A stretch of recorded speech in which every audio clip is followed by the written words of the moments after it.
Halo, selamat malam pemirsa. Perseteruan dua kubu Keraton Surakarta Hadiningrat Solo, Jawa Tengah semakin memanas. Dua kubu yang mengatasnamakan warga Balurwati dan pendukung Dewan Adat saling adu fisik.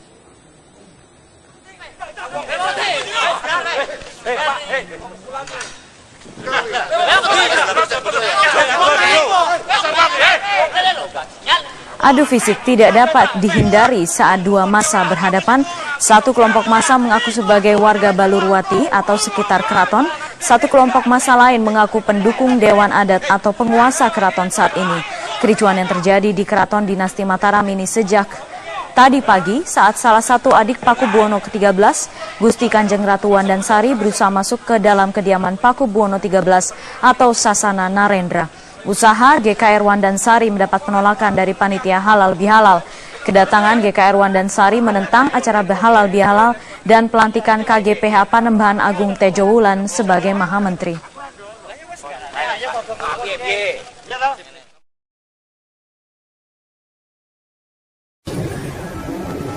Nama saya Haji Teguh Purnowarsidi.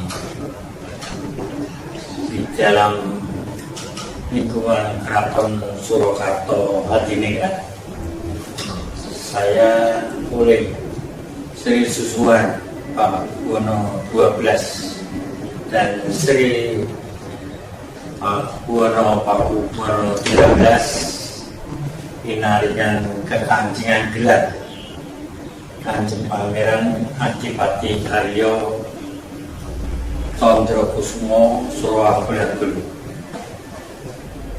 Hari ini saya ingin menceritakan kronologis peristiwa tanggal 26 Agustus 2013 tentang geger Keraton Surakarta Hadiningrat.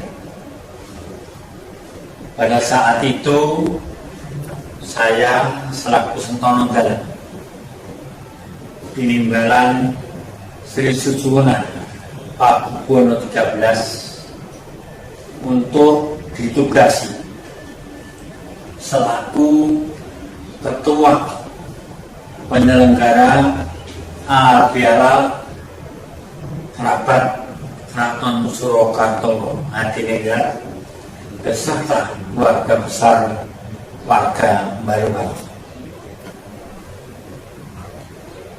Pada tanggal 25 hari Minggu, karena saat itu saya ingin melakukan kegiatan yaitu menata tempat upacara. Ternyata di situ sudah ada Gustimu Kanjeng Edi Wirobumi dan beberapa orang, kurang lebih 40 orang ekstraterate yang katanya saat itu untuk mengecat di tempat itu Sasono Mulyo. Karena saya selaku ketua panitia bertanggung jawab, saya datangi dan saya minta untuk Gustimu saya tutup dulu.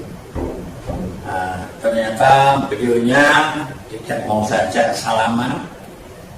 Kemudian saya selaku orang tua dimarah-marahin, dikatakan yang tidak benar, dan saya mendekati Kanjeng Edi Wirobumi. Saya katakan, Kanjeng Wirobumi, saya ini. Kemudian ditanya, apa buktinya? Kebetulan saya membawa surat dari Sinuwun mengenai tugas saya. Beliau membaca dan berdiam sebentar. Akhirnya saya juga berdialog. Ternyata tidak ada keputusan. Saya kembali untuk lapor Sinuwun. Saya juga ingin bersalaman kembali dengan Gustimu. Ternyata beliau marah-marah dan mengatakan yang tidak baik terhadap Sri Susunan Pakuwono 13. Itu pada hari Minggu. Kemudian saya lapor ke Sinuwun. Oleh Sinuwun, saya diperintahkan untuk tidak melayani dengan kekerasan. Saya ditugaskan untuk memindahkan tempat upacara sungkeman ataupun halal bihalal di tempat Sasono Narindra. Itu adalah dalam Sinuwun, depan dari Sasono Mulya. Beliau selalu mewanti-wanti saya, Mas Teguh, ojo nganti ono terjal, dilaksanakan dengan baik. Sendiko Sinuwun. Kemudian saya pulang. Tapi pada jam 5 pagi tanggal 26 Agustus hari Senin pahit, saya di telepon dari Sinuwun bahwa ada surat ancaman. Saya datang ke keraton dan membawa pakaian adat Jawa karena saya selaku ketua panitia. Di situ saya dapat 2 surat yang isinya sama dari Dewan Adat yang mengancam Sinuwun. Sinuwun isinya antara lain Sinuwun tidak boleh macam-macam karena Dewan Adat akan bertindak yang lebih keras. Kemudian saya minta untuk sekretaris Sinuwun membuat surat laporan pada polisi karena ini ancaman, untuk minta pengayuman dan perlindungan dengan adanya upacara pagi harinya. Saat itu saya sudah berpakaian lengkap, busana sikap hitam, dasar putih. Kemudian saya mulai jam 7 itu saya sudah di Sasono Narindra menunggu para tamu. Kira-kira jam 9 tamu mulai berdatangan. Karena saya ketua panitia, saya mengajak. Ternyata tamunya sangat banyak sekali. Jadi terutama ibu-ibu dan orang-orang tua pakai adat Jawa dengan sambal dan sebagainya. Waktu saya ingin berangkat untuk menjadi tamu oleh Sinuwun dipesan, Mas Teguh kumpulnya Gusti Murtiah mau ngertu karo sama yang lain-lain pintu mengantar harap ditutup. Sendiko Sinuwun. Pada waktu itu tamu berdatangan, ternyata dari kemanduan itu ada suara ramai-ramai, ternyata rombongan Gustimu mau masuk untuk itu. Karena saya pesan Sinuwun, itu saya tutup sebelum diduga dorong dari luar, tidak bisa. Karena kemudian saya tutup kembali pakai mukset. Kemudian karena tertutup, Gustimu CS tidak bisa masuk. Ternyata di luar terjadi perang campur antara warga Baluwarti, tamu dengan orang-orangnya Gustimu.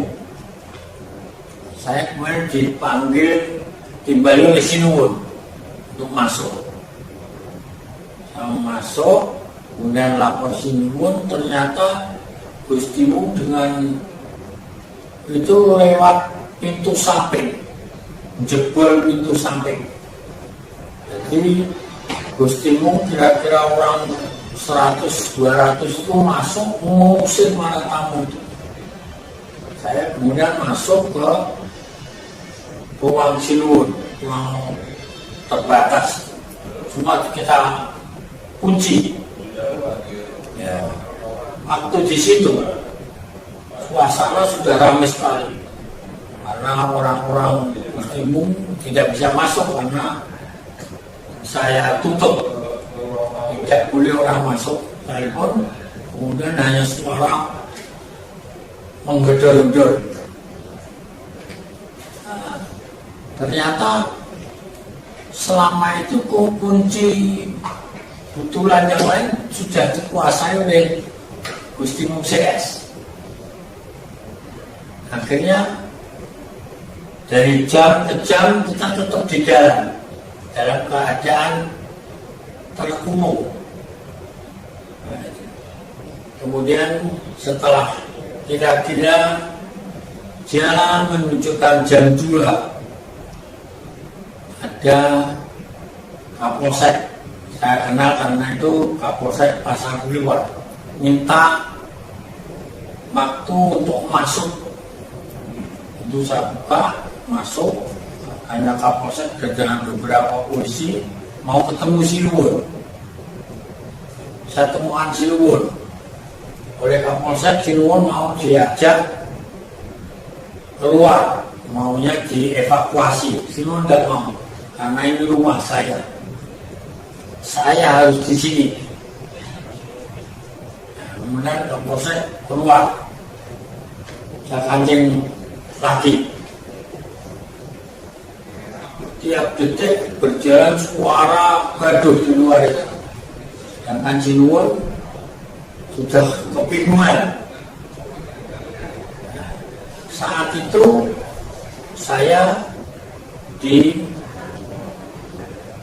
lagi oleh Kapolsek.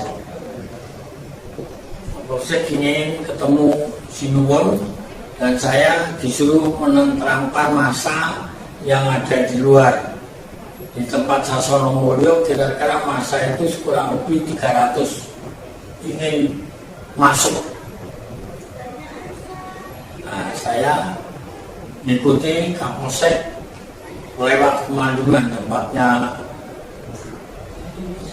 Gusti Mung CS itu. Kemudian saya temuin teman-teman yang dari Baluwarti.